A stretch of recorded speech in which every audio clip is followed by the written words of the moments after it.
Keith and Zach, two of the original Try Guys, spoke candidly this week about their time at BuzzFeed, a company once synonymous with viral internet culture. Their revelations paint a picture of a workplace that may have been more controlling and secretive than fans ever imagined. While nostalgia continues to grow for the golden age of BuzzFeed content, these former employees are now sharing what was really going on behind the scenes. There was one specifically where we was like, okay, fire me then.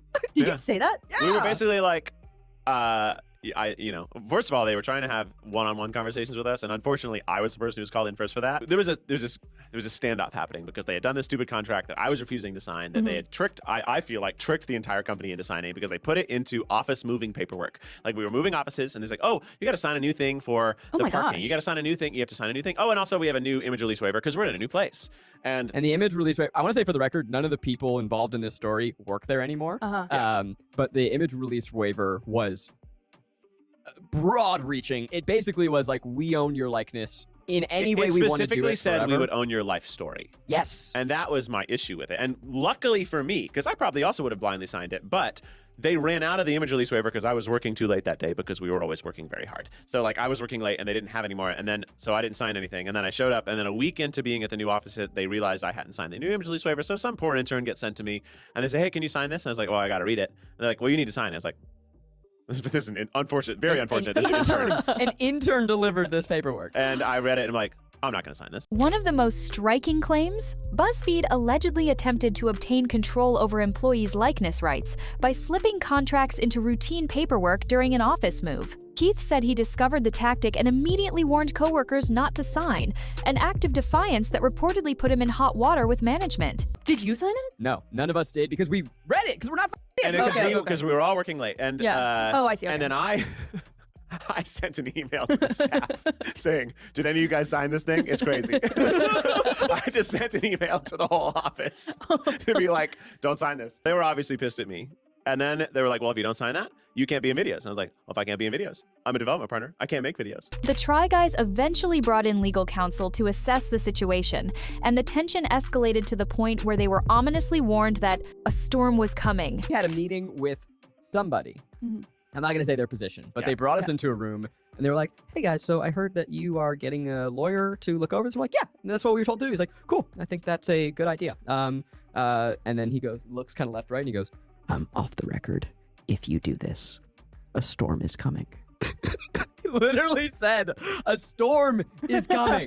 And we were like, insane. We were like, what do you mean by that? And he's like, can't say anything more. I'm like, Storms brewing. We were sort of like penalized for about 6 to 8 months, I think, before they fully got over it. we were in this kind of really like not good relationship with them. Another key issue raised was BuzzFeed's reported hostility toward employees taking on external projects. Despite publicly encouraging staff to be honest about side gigs, Keith and Zach alleged that many were fired for doing exactly that. Keith himself shared that he had to decline a lucrative airline commercial opportunity simply because BuzzFeed wouldn't permit it under his contract. These rigid rules stifled creativity and forced many to choose between loyalty and growth. Other things like there were a couple people who got laid off because they were like in the background of a music video and they should not have been fired for this. Yeah, there were people who did a web series on a weekend and were let go for that. And then there was somebody like, what the fuck, so man? that happened, and then they sent an email like, hey guys, if anyone else is working on anything else, why don't you come and tell us you're doing that? You're not going to get penalized for this, but we want to know because you shouldn't be working on other stuff outside your contract. But they literally said, you will not get in trouble. Just please, if you report to us honestly, we will not get you in trouble. Somebody reported honestly that they were doing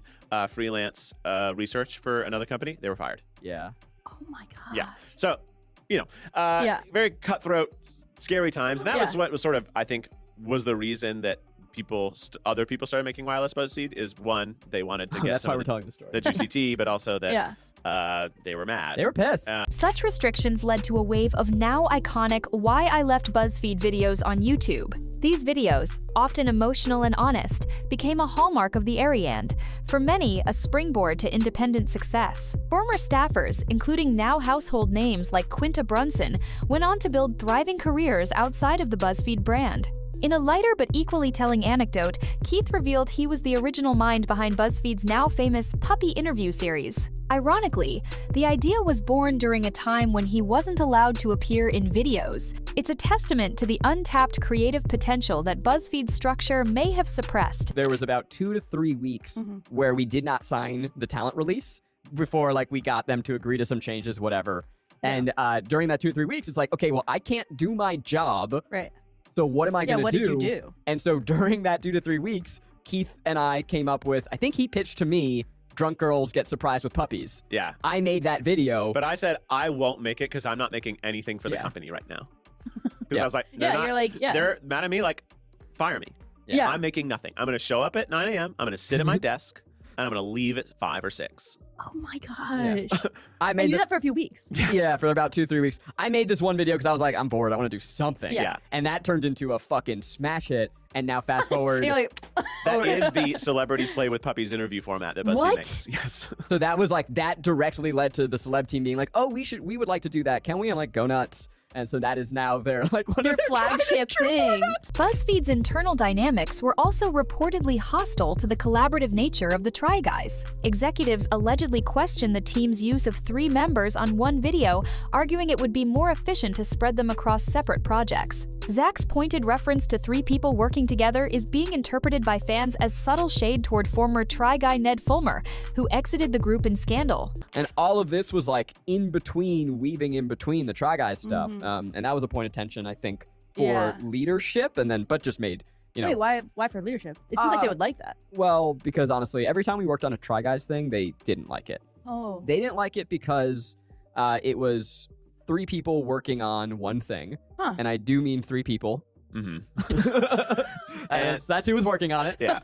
And like we said before, they weren't set up to be a talent company. Yeah. So the bigger more we we made got, Try Guys, yeah. the Right. more we were popular as talent, and the more the world saw us as a cast of talent. The conversation has sparked widespread speculation about how different things might have been if BuzzFeed had taken a more flexible approach. Critics argue that, much like Saturday Night Live allows its stars to pursue outside roles, BuzzFeed could have benefited from embracing employee side projects instead of punishing them. This flexibility could have retained talent and helped keep the company relevant. Viewers online didn't mince words, calling BuzzFeed's approach corporate greed. Many believe the company missed a golden opportunity to build long-term partnerships with creators. Rather than supporting talent and taking a small stake in their growing personal brands, BuzzFeed reportedly tried to stifle them, ultimately pushing them away. Had they played it differently, BuzzFeed might have evolved into something more like Smosh or Dropout, platforms that foster, not restrict, creative freedom. Since the podcast dropped,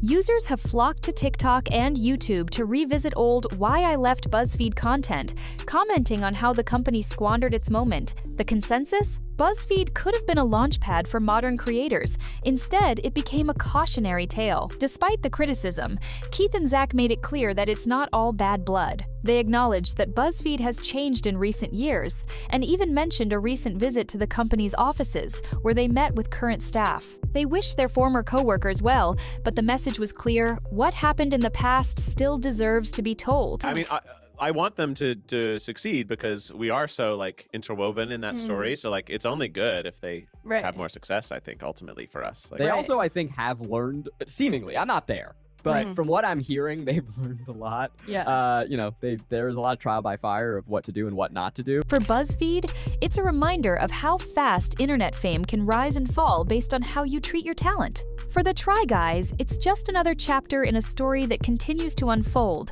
far beyond the walls of their old office.